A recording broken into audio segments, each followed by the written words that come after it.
अस्सलामुअलैकुम वरहमतुल्लाहि वबरकातुहू। इय्याका नअबुदु व इय्याका नस्तईन। VIP फॉरेक्स सिग्नल से हसन आवान मुखातिब हूँ। नाजरीन, आज 8 नवंबर वेंसडे बुधवार है और इस वीडियो में हम फॉरेक्स गोल्ड XAU USD इसका टेक्निकल एनालिसिस करेंगे और ये जानने की कोशिश करेंगे कि आज 8 नवंबर बुधवार को गोल्ड अप जाएगा या कि डाउन आएगा। और मैं इस वक्त D1 के टाइम फ्रेम पर हूँ। नाजरीन, मैं कोई फाइनेंशियल एडवाइज़र नहीं हूँ, ये वीडियो जस्ट एजुकेशनल पर्पज़ के लिए है। D1 के टाइम फ्रेम पर ये कैंडल जो आज चल रही है 8 नवंबर बुध को, इसके पीछे ये कल मंगल की कैंडल और ये जो कैंडल है ये है ये ट्यूसडे मंगल की और ये है मंडे की, और ये कैंडल फ्राइडे की, क्योंकि सैटरडे संडे गोल्ड ऑफ होता है, ट्रेडिंग नहीं होती, मार्केट क्लोज्ड होती है। फ्राइडे की कैंडल अप साइड पे इसका शेडो है, अपर विक है, और ये कैंडल शूटिंग स्टार कैंडल कहलाती है हमारी कैंडलस्टिक पैटर्न में। और उसके बाद मंडे को ये जो कैंडल क्लोज हुई, ये एक bearish candle, red candle close हुई और नीचे इसकी विक नहीं है। शूटिंग स्टार के बाद रेड कैंडल का क्लोज होना, ये डबल कंफर्मेशन हो जाती है कि यहाँ पे अब ट्रेंड रिवर्स हो गया है। क्योंकि यहाँ पे अगर आप देखें गौर से तो ये देखें, ये गोल्ड ये अप साइड पे था और अप साइड पे शूटिंग स्टार कैंडल का बनना, क्योंकि ये एक बुलिश ट्रेंड था और बुलिश ट्रेंड में शूटिंग स्टार कैंडल का बनना और उसके बाद आगे फिर कंफर्मेशन के लिए रेड कैंडल बनना, ये ट्रेंड रिवर्सल का साइन होता है। उसके बाद फिर ये कल ट्यूसडे की जो कैंडल बनी, ये भी रेड कैंडल बनी, लेकिन इसकी नीचे विक है। तो मार्केट में कुछ ना कुछ ट्विस्ट तो होता है, बिल्कुल स्ट्रेट ऐसा नहीं होता कि हर कोई इसे इजीली समझ सके। तो इस कैंडल के बाद हमने जो समझना है वो इसी वीडियो में मैं आगे आपको बताऊंगा कि हमने आज क्या स्ट्रेटजी करनी है। H4 के टाइम फ्रेम पे मार्केट ये देखें, यहाँ पे कंसोलिडेशन कर रही है, रुकी हुई है, और यहाँ पे कुछ इसका ये जो है ये देखें, ये यहाँ पे बाइंग प्रेशर है, एक तरह की ये हैमर कैंडल है, और फिर उसके बाद ग्रीन कैंडल क्लोज हुई है। तो यहाँ पे मार्केट अप साइड का भी बता रही है, क्योंकि ये हमारी हैमर कैंडल बनी है नीचे सपोर्ट पे। ये देखें, यहाँ पे ये सपोर्ट एरिया है, और सपोर्ट पे हैमर कैंडल अगर बने तो ये इंडिकेशन होती है कि मार्केट ऊपर जाएगी। लेकिन हमने स्ट्रेटजी क्या करनी है, ट्रेंड क्या है, वो मैं आगे आपको बताता हूँ। पहले हम इंडिकेशन की मदद से देख लें। XAU USD 1 डे के टाइम फ्रेम पर ये देखें, क्लियरली इसकी डायरेक्शन डाउनवर्ड है, और ये स्टोकेस्टिक मोमेंटम इंडेक्स इंडिकेटर है, लाइट ब्लू कलर के अंदर है हमारी प्राइस। जब लाइट ब्लू कलर से मार्केट नीचे आ जाएगी, जिस तरह ये देखें प्रीवियसली यहाँ पे थी, ये देखें ना, ये इस तरह लूप बनाती है। ये मार्केट यहाँ पे डाउन थी, ये ऊपर गई, ये नीचे, ये ऊपर, ये नीचे, ये ऊपर, अब यहाँ से इसने इस तरह नीचे आना है। जब इस लेवल पे मार्केट आ जाएगी तो फिर हम देखेंगे कि अब बाय में जाना है या नहीं जाना। तो अभी तो मार्केट है इस लेवल पे, तो यहाँ पे मार्केट ने अभी नीचे आना है, जिस तरह की ये प्रीवियस इसकी प्रैक्टिस और ये लूप में चल रहा होता है गोल्ड। ठीक है, इसी के साथ DXY डॉलर इंडेक्स, इसको देखें तो ये डाउन खड़ा है। तो अब इसके बाद, क्योंकि ये सॉलिड कलर के बिल्कुल बॉटम में है, ये यहाँ से थोड़ा सा और इसको नीचे आना चाहिए, हमारे डॉलर को, और डॉलर जब नीचे आएगा तो उसके बाद सॉलिड कलर के बाद नीचे आने के बाद इसने इस तरह फिर अप जाना है। और जब यहाँ से ये वाला डॉलर ऊपर जाएगा, तो जब डॉलर ऊपर जाता है तो उससे क्या होता है, ये जो गोल्ड है ये यहाँ से नीचे आएगा। ठीक है, इसी तरह अगर हम देखते हैं US 10 ईयर्स बॉन्ड यील्ड को, तो ये इसी तरह अब यहाँ पे ये बॉटम में है और हमारे सॉलिड कलर के बिल्कुल बॉटम में है। और जिस तरह यहाँ पे देखें ना, ये बॉटम में था प्रीवियसली 1 डे के टाइम फ्रेम पे US 10 ईयर्स बॉन्ड यील्ड, क्योंकि इसका बहुत बड़ा असर होता है हमारे गोल्ड पे। यहाँ पे आप देखें ये वाला एरिया, ये यहाँ पे ये नीचे था, उसके बाद फिर ये ऊपर गया, ये इस लेवल पे, फिर नीचे आया ये लेवल, फिर ऊपर ये लेवल, और अब यहाँ पे है। तो यहाँ से अब इसने इस तरह ऊपर जाना है, US 10 ईयर्स बॉन्ड यील्ड ने, इसने। तो अगर ये इस तरह ऊपर जाता है यहाँ से US 10 ईयर्स बॉन्ड यील्ड, तो इसके ऊपर जाने की वजह से हमारा XAU USD गोल्ड ये नीचे आएगा।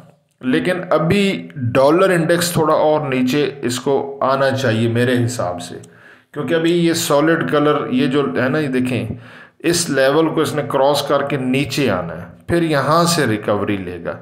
और जब ये थोड़ा सा और नीचे आएगा ये हमारा डॉलर इंडेक्स, तो XAU USD ये क्योंकि 1 डे का टाइम फ्रेम है, 4 आवर के टाइम फ्रेम पे ये थोड़ा सा ऊपर जाएगा। ठीक है, तो आगे चल के मैं आपको इसकी स्ट्रेटजी भी बता देता हूँ। आज हाई इम्पैक्ट न्यूज़ है जी, USD से related Fed chairman mister Paul की स्पीच है, पाकिस्तानी टाइम के मुताबिक 7:15 बजे। ठीक है, 7:15 बजे ये देख लें, ये USD से रिलेटेड हाई इम्पैक्ट न्यूज़ है और फेड चेयरमैन पॉल की स्पीच। इसकी अर्ली प्रेडिक्शन नहीं है, क्योंकि ये जस्ट स्पीच है। वो क्या स्पीच करेंगे, देखें जब कोई डाटा होता है तो उसकी कोई ना कोई अर्ली प्रेडिक्शन फोरकास्ट होती है, लेकिन ये स्पीच है, अब ये उस टाइम पे पता चलेगा। आप लोगों ने ऑनलाइन रहना है 7:15 बजे। मैं अपने व्हाट्सएप कम्युनिटी ग्रुप में आप लोगों को बता दूंगा कि इसका क्या इफ़ेक्ट है। यहाँ पे आप देखें, ये टेक्निकल समरी है डेली की हमारे गोल्ड की। तो यहाँ पे हमारा जो ट्रेंड है वो स्ट्रॉन्ग अप है, लेकिन ये चीज़ देखनी है, ये देखें करंट मूव हमारा अब जो है ना, ये वाला ये अब डाउन साइड पे है। ठीक है, तो इसी तरह अगर हम इसको थोड़ा सा और आवरली में चेक करें, तो यहाँ पे ऑलरेडी हमारा जो ट्रेंड है ये वाला, ये देखें ये अब डाउन शो कर रहा है। ठीक है ना, और करंट मूव अप है। इसकी भी वजह मैं आपको आगे चल के बताता हूँ, लेकिन हमने इसको फॉलो करना है, डाउन साइड पे है। ठीक है ना, तो हम लोग रहेंगे सेल में। बात क्लियर हो गई, क्योंकि ये आवरली का है तो आज का है। और जब यहाँ पे ये वाला ट्रेंड आहिस्ता आहिस्ता चेंज होगा, ये वीक है ना अभी, तो बाद में ये स्ट्रॉन्ग हो जाएगा, स्ट्रॉन्ग डाउन शो करेगा यहाँ पे आवरली में। उसके बाद जब वो स्ट्रॉन्ग हो जाएगा तो ये जो वीक डाउन है ये भी यहाँ से स्ट्रॉन्ग डाउन हो जाएगा, और बाद में यहाँ पे हमारा ट्रेंड पहले वीक डाउन दिखाएगा और फिर स्ट्रॉन्ग डाउन दिखाएगा। ये तो ये बहुत बड़ी अपॉर्चुनिटी होती है अपर साइड पे, अभी अर्ली अपॉर्चुनिटी है। अब आप लोगों ने करना क्या है, मैं आप लोगों को यहाँ पे लिख के भी बता देता हूँ और बोल भी रहा हूँ। आप लोगों ने 1975 से आप लोगों ने सेल करना है गोल्ड को। उसकी वजह क्या है, क्योंकि 1974, ये देखें 1974 पे हमारी एक ऊपर रेजिस्टेंस है, तो रेजिस्टेंस के पास से हम लोग ये सेल करेंगे। और दूसरा, अगर यहाँ से ये रेजिस्टेंस ब्रेक होती है, यहाँ पे आपने वॉल्यूम कम रखना है, करना आपने सेल है। दूसरा 1900, ये देखें ये जो है 1986 इसके करीब वैसे जाने के चांसेस कम हैं, लेकिन अगर जाता भी है तो आप 1983 यहाँ से आप लोगों ने करना है सेल। और मैं आप लोगों को SL भी बता देता हूँ स्विंग ट्रेड का, ठीक है। स्विंग ट्रेड वो होती है जो कि थोड़ी सी स्ट्रांग होती है, उसके टारगेट्स जो होते हैं ना TP और SL वो थोड़े से लंबे होते हैं, लेकिन वो ज़्यादा एक्यूरेट होता है। तो इसका पहले मैं आपको TP बता दूं, चाहे आप लोग सेल करें 1975 से, और ज़्यादा चांस ये है कि 1975 पे आप पेंडिंग ऑर्डर लगा दें सेल का, ठीक है ना। अभी मार्केट 1967 पे है वैसे जब मैं ये वीडियो रिकॉर्ड कर रहा हूँ। तो आप लोग 1975 पे सेल का पेंडिंग ऑर्डर लगा दें, और दूसरा 1983 पे भी सेल का पेंडिंग ऑर्डर लगा दें। और इनका आपने जो TP रखना है वो आप लोगों ने रखना है 1951, ठीक है। TP भी बड़ा है।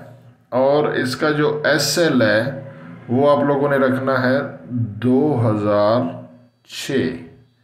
ओके हो गया जी। सेल की ट्रेड 2006 के SL से करें और TP 1951 रखें। बस ये आप स्कैल्पिंग भी करनी है, जो भी करना है करना सेल है। 2006 से आपने इसका स्टॉप लॉस रखना है। 2006 से अगर गोल्ड नीचे है तो ये बेरिश ट्रेंड में है, वेरी क्लियरली। ये स्विंग ट्रेड का मैं आपको बता रहा हूँ, और इसी में आप इंट्राडे भी कर सकते हैं। छोटा SL का फ़ायदा नहीं है, हिट हो जाएगा। बस ये आपको मैं समझा दूं कि 2006 से नीचे मार्केट सेल में ही है। 2006 को अगर उसने क्रॉस किया और ऊपर चली गई और उसने अगर उसके कैंडल की बॉडी ऊपर क्लोज हुई तो वो बुलिश होगी, जिसके चांसेस कम है, ठीक है। और TP आपने 1951 रखना है, जहाँ से भी सेल करें। अदरवाइज़ ये है कि 4-5 पॉइंट अगर नीचे आता है प्रॉफिट बुक करें, स्कैल्पिंग का बता रहा हूँ। फिर ऊपर जाता है गोल्ड, वहाँ से फिर आप सेल करें, फिर ये आप पे डिपेंड करता है। लेकिन ये मैंने आपको स्विंग ट्रेडिंग के टारगेट्स दे दिए हैं, TP 1951 और स्टॉप लॉस 2006। आप जहाँ से भी सेल करें आप सेल। और स्पीच आती है गोल्ड, अगर देखें हमारी स्पीच से पहले ये जो है ना ये वाली, इससे पहले हमारा गोल्ड तकरीबन रेंज बाउंड रहेगा फेड चेयरमैन पॉल की स्पीच के बाद, ठीक है। ये है जी 7:15 बजे पाकिस्तानी टाइम के मुताबिक। तो उसके बाद इसका मूवमेंट कुछ ज़्यादा होगी। कमेंट कर दिया करें, हौसला अफजाई होती है। और वीडियो अच्छी लगे तो लाइक भी कर दें। जज़ाकल्लाह जी, अल्लाह हाफिज़।